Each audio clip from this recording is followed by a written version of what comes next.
It's like pretty easy to pick up. Yeah, you're pretty competitive. Everybody can play. Tyler Minton and his wife Clarissa are new to pickleball. I always say it's like a giant, like a life-size ping pong. It's definitely easier than tennis. We met them as they played at Phoenix's Encanto Park. Over the last couple of years, the city has tried to meet the growing demand for pickleball. They've converted tennis courts at 2 parks. Another is in the works. Scottsdale says it's also changed over courts at 3 parks. But in private communities, those changes are more complicated. Painful. It has completely changed my life. Very distracting. The high-pitched sounds. Debbie Nagel and her partner Michael Kuklinka sharing these recordings from their backyard. I no longer can enjoy my backyard or open my windows. The North Scottsdale homeowners tell us their HOA, the Stonegate Community Association, didn't consult them when they converted a nearby tennis court into 2 pickleball courts. They did not do a sound study prior to putting that pickleball court in. Lance Willis with S&W Acoustics and Noise Control sees it all the time. He's called in to do noise mitigation studies. It's intrusive. It has a high onset rate, which is similar to other impact type sounds. The thing that people complain about is the popping sound of the paddle when the ball hits the paddle.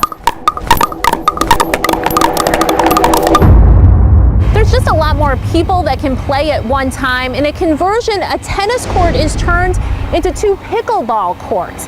Upwards of 8 people can play at one time. That too adds to the noise. Willis advises against changeovers. He's usually called in once they've been done and neighbors complain. So this is a sound level meter. He showed us what a study like this involves. He sets up at the impacted homeowner's property line to capture the sound. We need to separate the paddle impacts from the background noise level. He uses the data to develop a noise abatement plan. It comes down to putting something between the court and the homeowner, often in the form of a wall. But Willis admits it doesn't always fix the problem. Pickleball really is different, and it needs to be planned for differently than other sports. He advises courts be at least 150 feet from homes. Nagel's is just 65 feet. Stonegate confirms it called in a noise expert recently.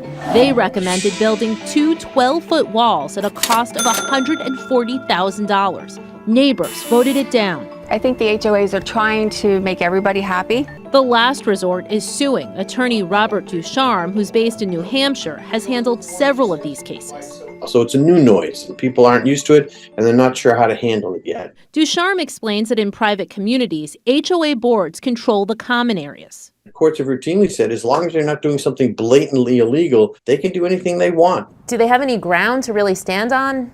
I haven't seen anybody win one yet, and I would be surprised if they did.